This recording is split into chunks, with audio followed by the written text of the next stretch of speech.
My sister sold Mom's $400,000 house while I was overseas and told me Mom wanted me to have everything.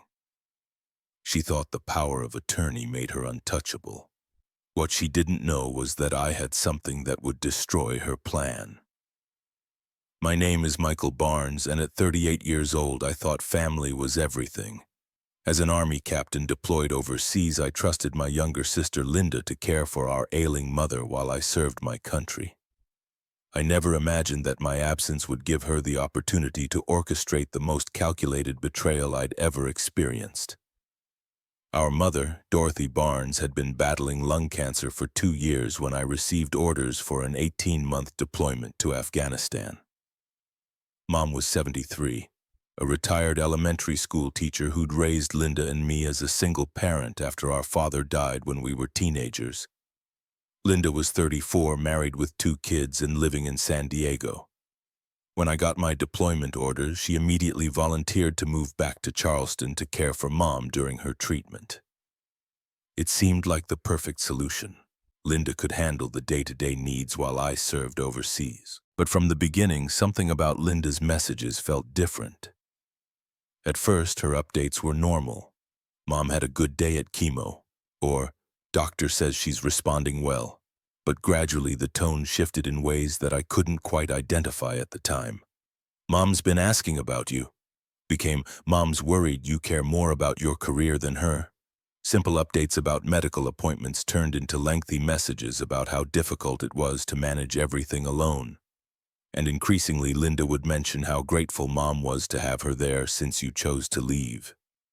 I chalked it up to stress. Caring for a cancer patient while managing her own family couldn't be easy, and I was thousands of miles away, unable to help with daily challenges. So I sent money for medical expenses, called Mom regularly, and tried to be supportive from Afghanistan. But something about those conversations with Mom started bothering me too, though I couldn't pinpoint exactly what felt wrong. Mom had always been chatty during our weekly video calls, but her conversations became shorter and more subdued. She'd ask about my deployment, tell me she loved me, and then quickly hand the phone to Linda. When I'd try to discuss her treatment or finances, she'd deflect or say, "Linda handles all that now." The change was subtle but persistent. Mom seemed careful about what she said when Linda was around, and Linda was always around. 8 months into my deployment, I received the call that changed everything. Linda's voice was calm, almost businesslike. "Michael, Mom passed away this morning. The funeral home is handling arrangements. I'll take care of everything until you can get home." I was granted emergency leave and flew back to Charleston in a haze of grief and shock. When I arrived home, Linda had already arranged the funeral, settled most of Mom's immediate affairs, and was organizing her paperwork with an efficiency that seemed almost cold. At the funeral, I was struck by how many people mentioned conversations they'd had with Mom about her concerns for me. "She worried about you being so far away," they'd say. "She said Linda was such a blessing, taking care of everything." It was only after the service that Linda pulled me aside with the document that would define our relationship forever. "Michael, there's something we need to discuss about Mom's estate," she said, handing me a power of attorney form. "Mom updated this 6 months ago. She gave me full authority over her finances and medical decisions."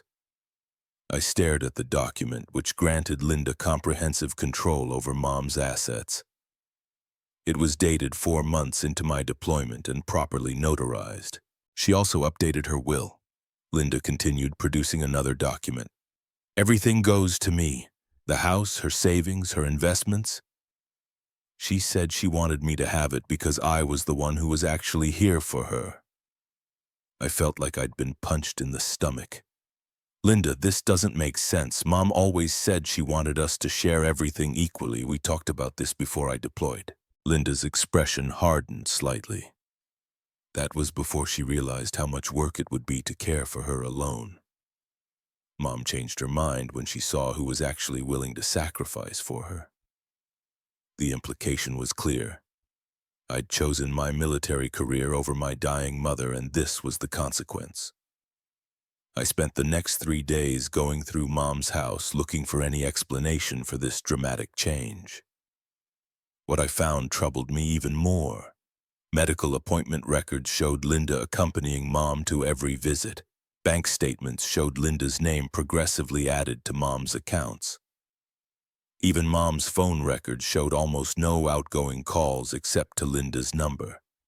But it was when I found Mom's old hiding spot, a small space behind her bedroom dresser where she'd always kept important papers, that I discovered something that changed everything.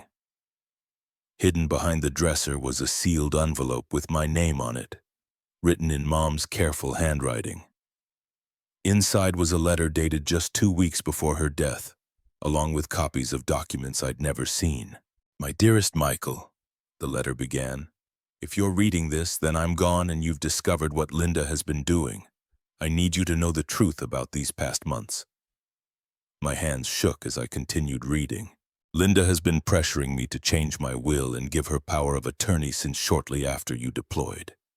She tells me constantly that you don't really care about me, that your military career is more important than family.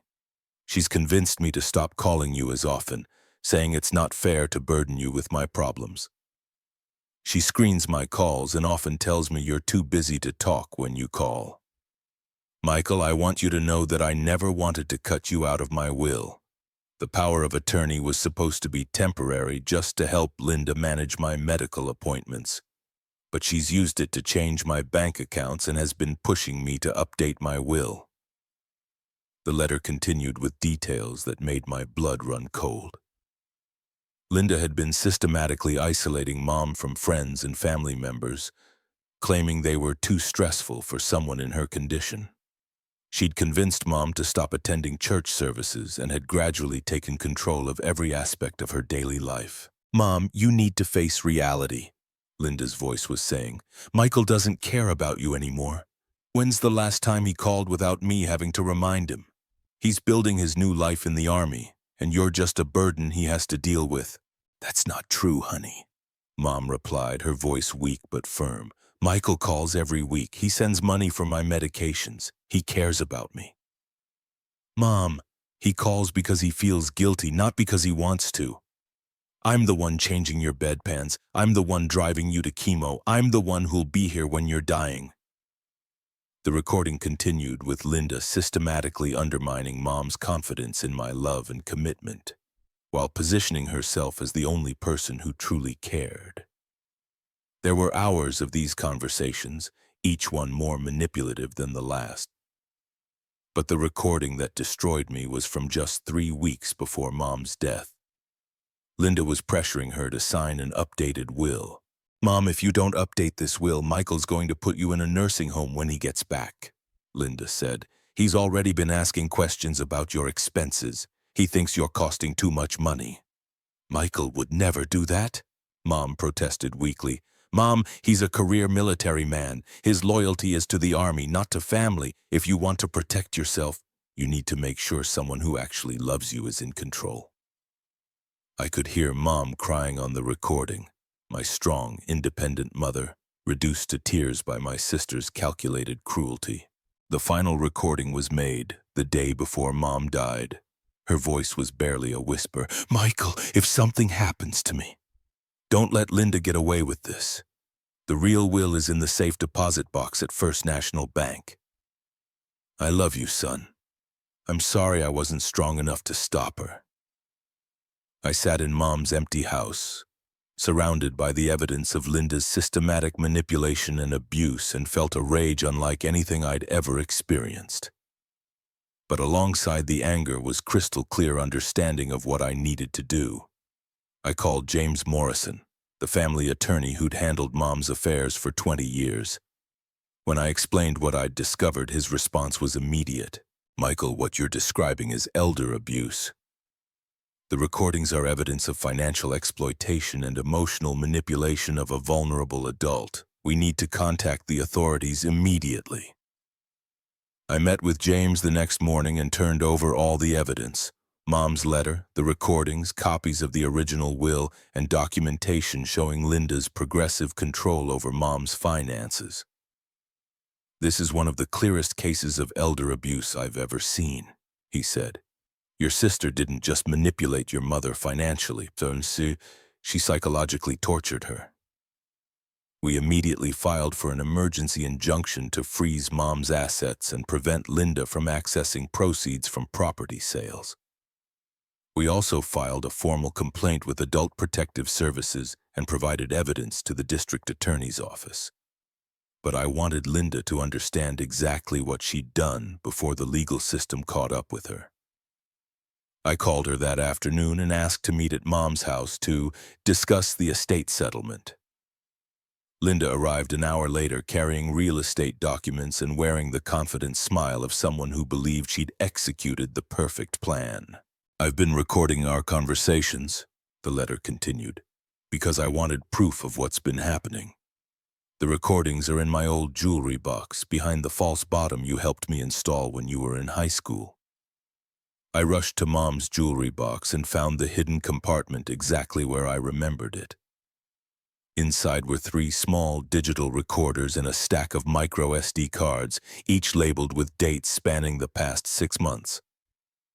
I loaded the first recording onto my laptop and heard my mother's voice, followed by Linda's. What I heard next made me sick to my stomach. "I'm glad you're finally being reasonable about this," she said, sitting at Mom's kitchen table. "I know the will was a shock, but Mom really did want me to have everything." I placed my laptop on the table and opened the first audio file. Mom's voice filled the room, followed by Linda's manipulation tactics. Linda's face went white as she heard her own voice systematically destroying our mother's peace of mind. "Where did you get this?" she whispered. "Mom recorded everything," I said quietly. "She knew what you were doing, and she wanted proof." I played excerpts from multiple recordings, each one more damning than the last. Linda tried to interrupt or explain, but the evidence was overwhelming. "Michael, you don't understand," she finally said, her voice shaking. "Mom was confused. She was on medications. I was just trying to help her see reality." "Reality? You told a dying woman that her son didn't love her? You isolated her from everyone who cared about her. You terrorized her into changing her will." Linda's composure finally cracked. "You have no idea what it was like. You got to play hero overseas while I dealt with her every day. You got the glory, I got the grunt work. So you decided to steal her money and destroy her relationship with her son as payment?" I handed her the legal documents, the injunction freezing the estate, the elder abuse complaint, and noticed that all of Linda's actions as power of attorney were being challenged in court. Linda's hands shook as she read the paperwork. "Michael, this will destroy me. My husband doesn't know about any of this. If this becomes public, I'll lose everything." "You should have thought about that before you tortured our dying mother."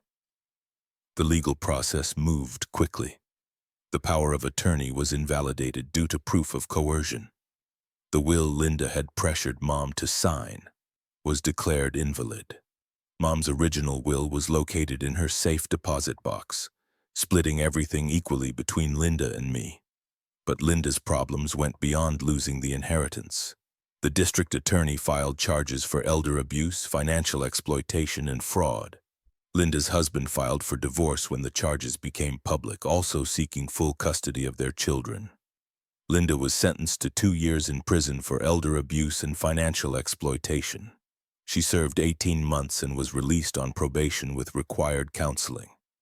I used my portion of Mom's estate to establish a scholarship fund in her name for children of single parents pursuing education degrees. The last communication I received from Linda was a letter from prison saying she finally understood what she'd done and was sorry for the pain she'd caused. I never responded. There was nothing left to say. Linda had thought that Mom's power of attorney made her untouchable, that her manipulation had been perfect and undetectable.